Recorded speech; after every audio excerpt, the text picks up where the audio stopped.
Labas vakaras, su jumis sveikinasi Just Irma, YouTube kanalas Just Irma. Vėl šypsomės ir nepamirštame senų pažadų apie Just Irma, kuri tampa heroje. Iš ties, kiekvienas iš mūsų galime tapti herojais savo. Ir tai puiku, nes visų pirma, mūsų atsakomybė už save ir mūsų džiaugsmas siekiant savų tikslų, kuriant šeimas, keliaujant, pamėgstant įvairiausius hobius, būtent ir yra herojaus kelionė.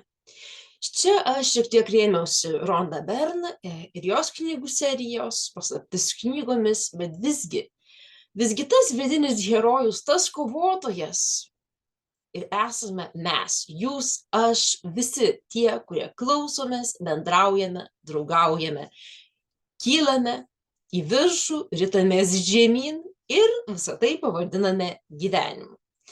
O šitame herojės kontekste, o herojai būna ir geriečiai, ir blogiečiai, ir tikriausiai patys įvairiausi žmonės, esame mes, keliaujantis savo gyvenimo keliones. Tai pirmiausia, aš norėčiau pašnekėti šiek tiek, paliesti temą pozityvumo. Pozityvumas iš esmės šiaip nėra blogai. Mes kaip ir laimingi, kaip ir, įvertinam visokias savo nesėkmes ir žengiame pirmyn, tačiau kartais visą tą pozityvumą jau reikia taip vežti, taip iš savęs spausti, kad išeiname kaip išspausta citrina. Ir galbūt tokiuose situacijose ne visada reikia būti pozityviam. Svarbu būti ir savimi, perleisti per savo sąmonę, pasąmonę, tas mintis, pabūti su savo išgyvenimu, leisti savo būti tuo mažu vargšu sužeistu kačiuku, kuriam nereikia dabar viso pasaulio šypsenų ir aplodismentų, jam reikia išgyventi emocinės žaizdas, jam reikia išbūti ramiam. Kitas dalykas mūsų kontekste yra vėlgi problemų sprendimas. Taip, kartais galima šokinėti iš laimės į visas puses ir to užsivedimo šiek tiek reikia, bet tas dalykėlis, kuris yra problemų sprendimas arba varlių valgymas, tai čia taip paprastai nebus. Nes tiesiog, aišku, pozityviai problemos sudėtingumu dar problemos sprendžiamos lengviau, bet jos vis dėlto kyla ir reikalingi ryžtingi žingsniai, nes kitaip tiesiog nuvažiuos tas gyvenimo traukinys ir jau tada nebus svarbu, ar tu juokiesi, ar tu liūdi.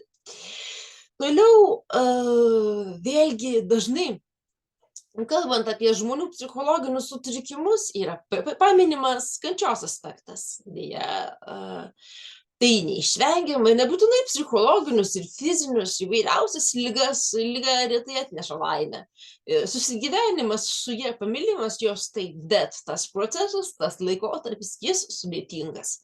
Ir mes patiriame kančias, einame per tas kančias ir tarsi gydomės nuo ko? Nuo praeities, nuo to, kas mūsų skaudino, nuo to, kokie mes patys buvome. Juk tai ir yra tikroji vidinė emocinė kančia. Mėgstame dar ir kitus apkaltinti, kartais pagrįstai, kartais ne. Bet mūsų virsmas, mūsų vidinė kelionė, paskui gal nereikėtų per kančias ir žvaigždės, veikiau gal jau čia vėlgi grįžtume prie to šypsenos, kuri yra tas linkis ištiesinantis visas kreivės, bet jinai nebūtinai dar yra pozityvi. Žmogus šitoje situacijoje dar bent gali nusišypsoti. Ir tai ne kiekvienas, ir tai ne kiekvienoje. Dabar vėlgi, nors tema daugiau tokia herojiška, bet kai jau išeina į areną ta herojė arba tas herojus, jis atsiduria tokiame, festivalyje herojų. Ir ten būna kiti žmonės, kurie irgi nori būti pastebėti, kurie irgi nori būti viso to karnavalo dalimi. O kasgi čia?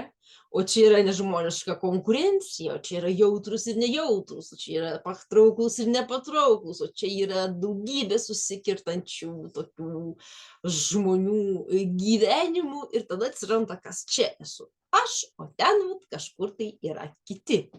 Ir vat tie kiti, vieni patinka, kiti nepatinka, treti ten visai susuka galvą kažkokiamis kvailystėmis. Ir vat tame atsiranda tas vat herojus iš tikrųjų ir herojė, ar herojukė kokia, ar herojukas, kurie tiesiog pamėgina ir išgyvena. Tai vat, tai aš to vat savo žiūrovams, savo bendruomeniai, savo sekėjams ir šiaip netyčia dabar žiūrintiems šį mano įrašą noriu tiesiog pasakyti, kad va tai ir esat jūs, taigi jūs galit, jūs sugebat herojauti, taip jeigu paprastai pasakant. Vėlgi, prieš tuos kitus mes norime eksponuotis, o gal jau net nebenorime eksponuotis, gal mes tiesiog norime dirbti, stengtis, tobulėti dėl savęs. Tada apsudami meilę save, meilę save, apsupame meilę savo ir kitus, tuos, kurie mums yra brangus, ne visą pasaulį tikrai.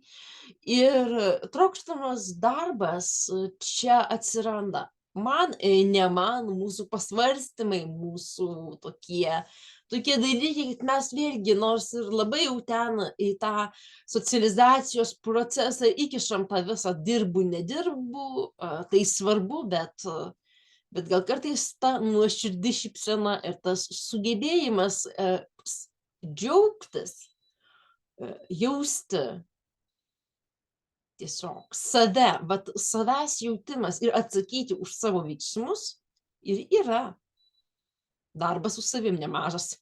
O jau dėl tų visų kitų pasiūlymų, tai reikėtų gal šiaip išsamiau pasišnekėti apie pozityvaus mąstymo vizualizacijas ir kitus panašius dalykus.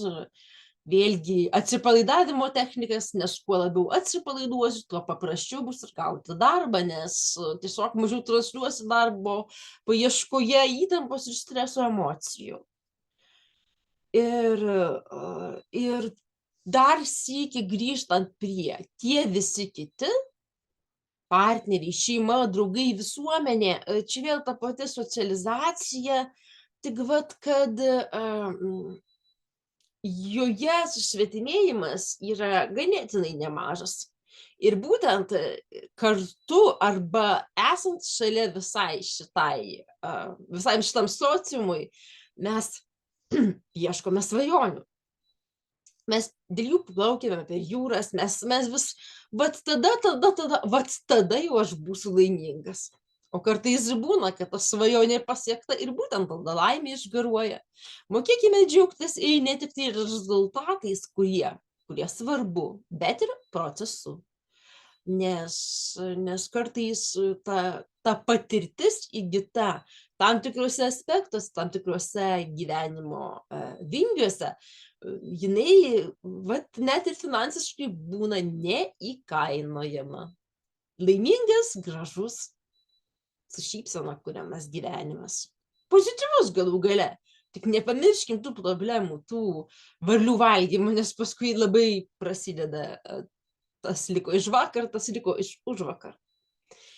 Tai vat, ir dažnai mes, nors jau ten ir drąsūs, ir entuziastingi, bėgantis ir skubantis, ir slow pace of life, kaip aš mėgstu lėtesnį gyvenimo tempą, staiga nusprendžiam, kas ir reziumuoja šią temą, aš keičiu gyvenimą. Vat viskas, nusprendžiu ir keičiu, būsiu kitokia, kitaip ten renksiuos, kitaip ryte dažysiuos, kitokias knygas skaitysiu, jau būsiu pati geriausia namų šeimininkė, būsiu nuostabi namų ekonomė, viską suskaičiuosiu, viskas gerai, nugi jau aš pati, ašgi keičiu savo gyvenimą, pradedam viską iš naujo nuo nulio ir staiga viskas baigėsi tuo, kad tu nebeturi jėgų, iškentė į visas pusės ir pasikeitė tavo gyvenimas.